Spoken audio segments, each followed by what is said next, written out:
Vote ചോരി പ്രതിഷേധ പരിപാടിയുടെ ഭാഗമായി ഇടുക്കി ജില്ലാ കോൺഗ്രസ് കമ്മിറ്റിയുടെ നേതൃത്വത്തിൽ സിഗ്നേച്ചർ ക്യാമ്പയിൻ ആരംഭിച്ചു. പരിപാടിയുടെ ഇടുക്കി ജില്ലാതല ഉദ്ഘാടനം കെപിസിസി രാഷ്ട്രീയകാര്യ സമിതി അംഗം ജോസഫ് വാഴക്കൻ ഉദ്ഘാടനം ചെയ്തു. രാജ്യവ്യാപകമായി ബിജെപി നടത്തിയ വോട്ട് കൊള്ളയ്ക്കെതിരെ നിയമ നടപടി ആവശ്യപ്പെട്ട് രാഹുൽ ഗാന്ധി നയിക്കുന്ന വോട്ട് ചോരി പ്രതിഷേധ പരിപാടിയുടെ ഭാഗമായി സംഘടിപ്പിക്കുന്ന സിഗ്നേച്ചർ ക്യാമ്പയിനാണ് ഇടുക്കിയിലും ആരംഭിച്ചത്.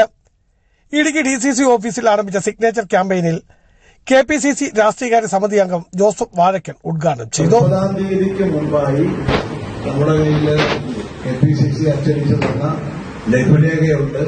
ആ ലഘുലേഖയുമായി കയറണം. അത്യാവശ്യം അവിടെ വർത്തമാനം പറയണം.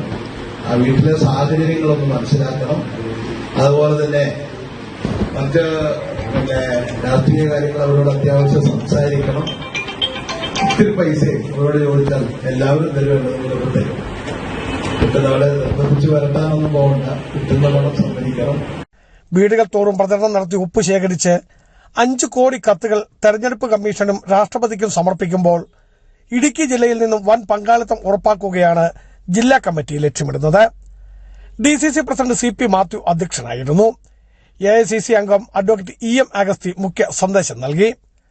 മുൻ ഡിസിസി പ്രസിഡന്റുമാരായ Roy K Paulose, advocate Joy Thomas, advocate Ibrahimkutty Kallar, നേതാക്കളായ advocate MN Gopi, Thomas Rajan, AK Mani, AP Usman, MD Arjunan, advocate Cyriac Thomas, Jaison K Antony, Indu Sudhakaran തുടങ്ങി ഡിസിസി അംഗങ്ങളും ബ്ലോക്ക് മണ്ഡലം കോൺഗ്രസ് ഭാരവാഹികൾ ഉൾപ്പെടെ നിരവധി പേർ പങ്കെടുത്തു. ഡോക്ടർ PP ബാലൻ സെമിനാർ നയിച്ചു. ബിജു വൈശൻ പറമ്പിൽ, ഇടുക്കി വിഷൻ ന്യൂസ്, ഇടുക്കി.